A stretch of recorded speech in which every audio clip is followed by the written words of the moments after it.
Hi there, this is Ranjit from tech2bash.com and this is the Samsung Galaxy Mega 5.8 and we're going to do the quick benchmarking and then the gaming review for this. Let me start quickly with the benchmarks. Before that, let me show you the hardware specs of this. So it's a Broadcom based chipset and that's a dual core chipset and the clock frequency, as you can see, it's 1.4 gigahertz. And it's just a dual core processor and it can go lowest, that is 312 to 1.4 gigahertz. And the GPU on this is a video core. And this is the system information, and as it supports a 5.8 inch screen and the resolution is just QHD, that's 540 by 960. The PPI is a bit low, it's just 190 PPI, and the RAM on this phone is 1.5 gig, so that's a good thing. So let me get out of that one.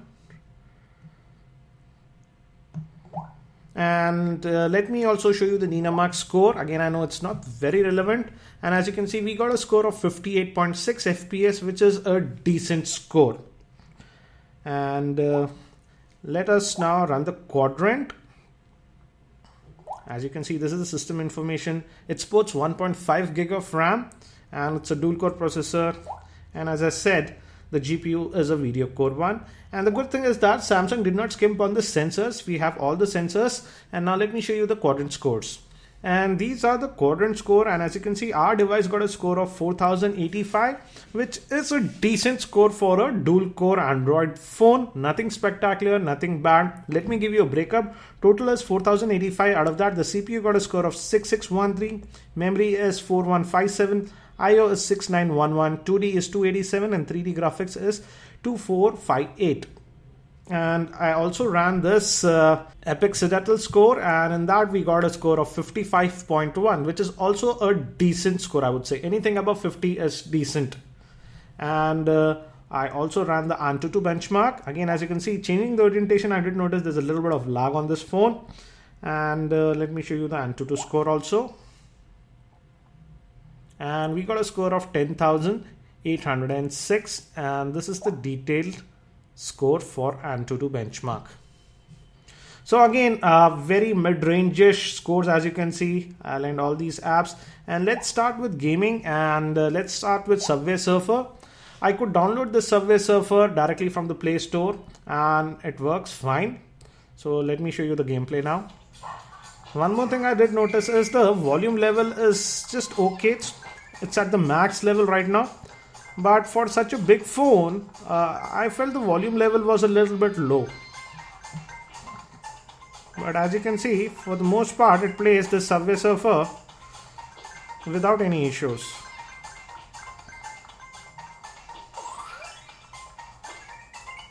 Some phones do exhibit lag with this game, but I'm happy to say that I did not experience any lag with Subway Surfer on this Galaxy Mega 5.8.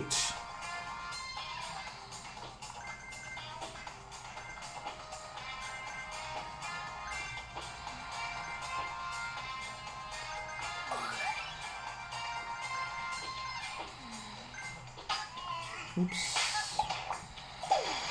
So as you can see, it runs the Subway Surfer game without any issues. So let me get out of that one now. And let's move to another popular game, that's Temple Run 2. So this is Temple Run 2, and in settings I have kept the visual quality to best. So let's play this game. Again, as I said, the speaker volume could have been a little bit better. I did notice a little bit of lag, but again, the settings are at best.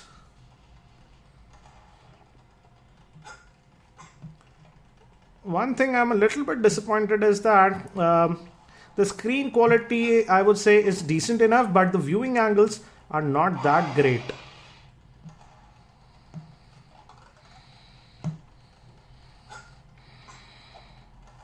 So as you can see, it runs this game fairly well.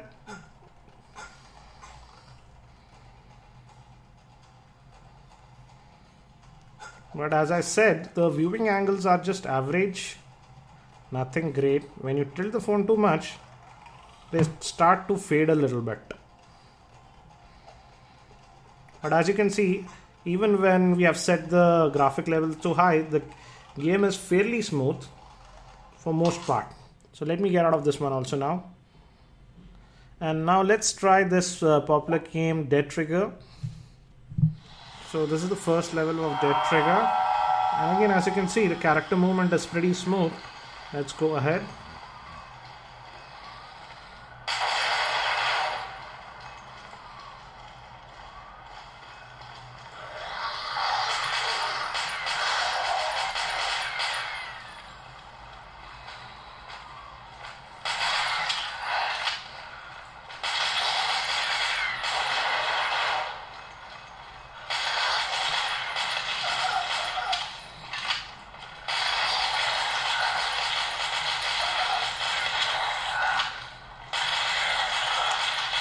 So as you can see, it plays this one pretty well. Let's also move to the next level. So this is the second level for Dead Trigger. Again, I did not notice any artifacts or graphic glitches with this game.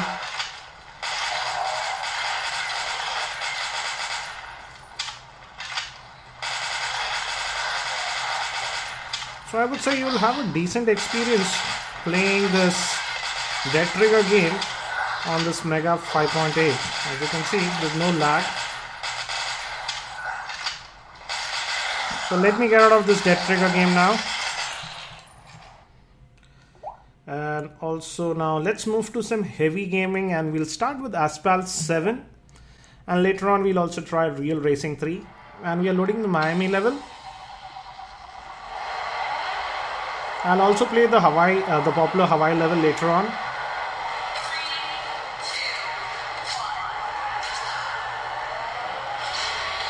I'm using the on-screen controls. Oops.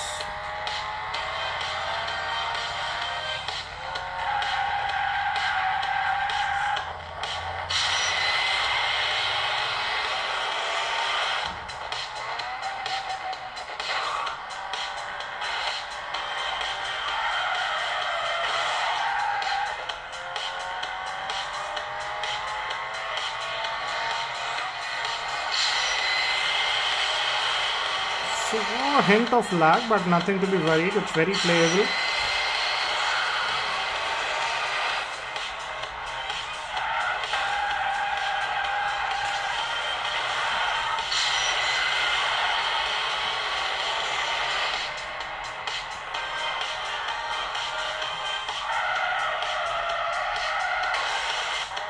Oops.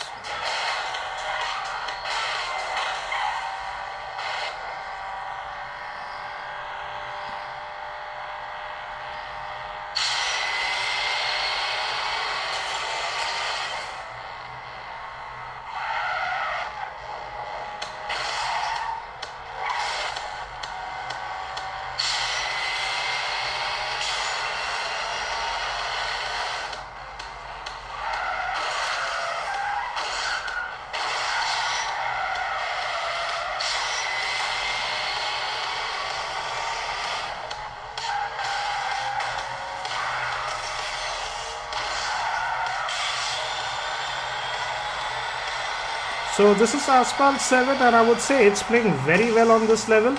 And let me move to the next level now. And now we are loading the popular Hawaii level. Welcome to Hawaii. I did notice some sound glitching here and there. So let's see if it behaves like that. It's a very popular Hawaii level.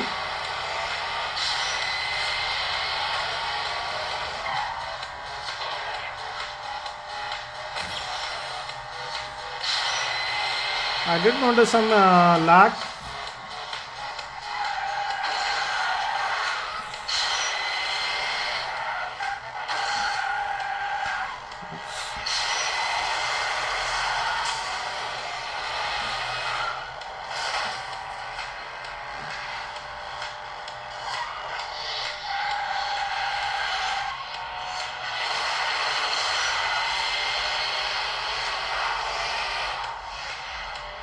Well, it's fairly smooth now.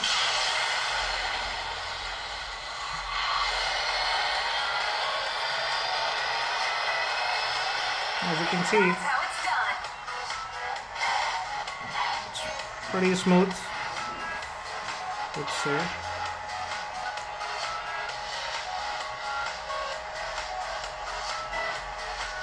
Actually, if generally I noticed if a phone plays Asphalt 7 pretty well, it generally plays most of the games pretty well, because most of the phones have an issue with Asphalt 7. We see quite a bit of glitching.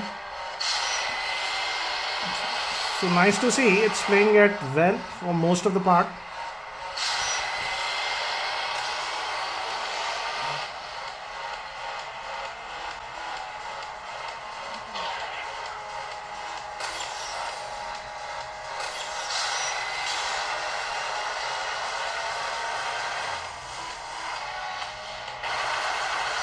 There is a minor skipping of frame if you look very closely, but I do play this Asphalt 7 quite a bit, that's what I'm noticing. Otherwise, you wouldn't notice it.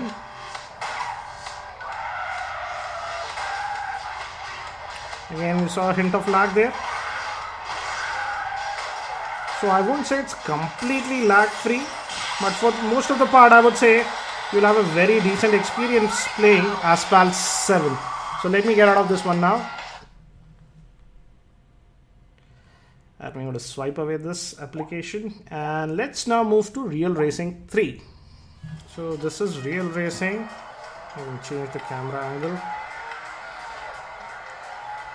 So as you can see, it's playing it well. You don't get the rear view mirror if you notice. You can't see, so it's not at the highest quality. Let me move to this orientation. There's a little bit of frame rate drops that I see, but again very smooth. Let's just this angle, it's pretty good. Again, rear view mirror, if you notice, that's not working.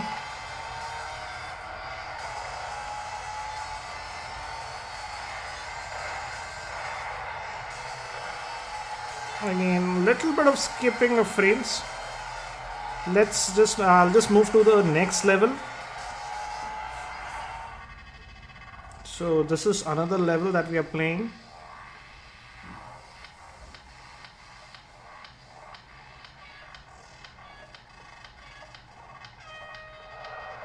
Again, I'll change the camera angles. As you can see, the rear view mirror is not working. I prefer to play in this viewing angle.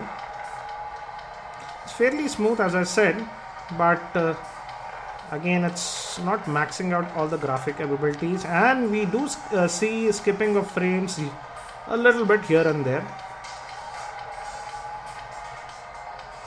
Again, you saw that skipping of frames.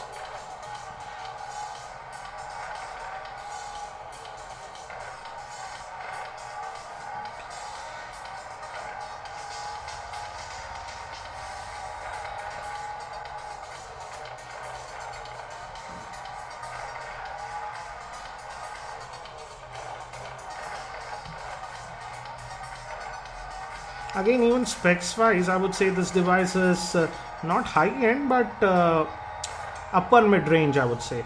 See, again, you saw that little bit of lag.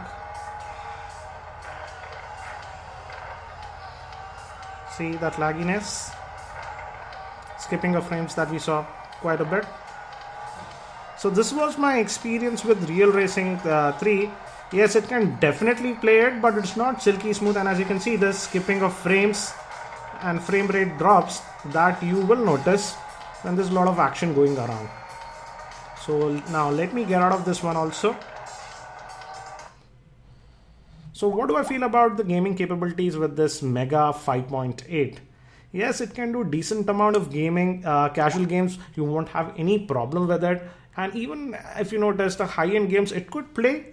But I would say with some of the high-end games that we have seen, it does tend to skip a few frames here and there. So again, it's a decent device, I would say, but with high-end gamings, you will notice a little bit of lagginess here and there, but it's not like it's not playable.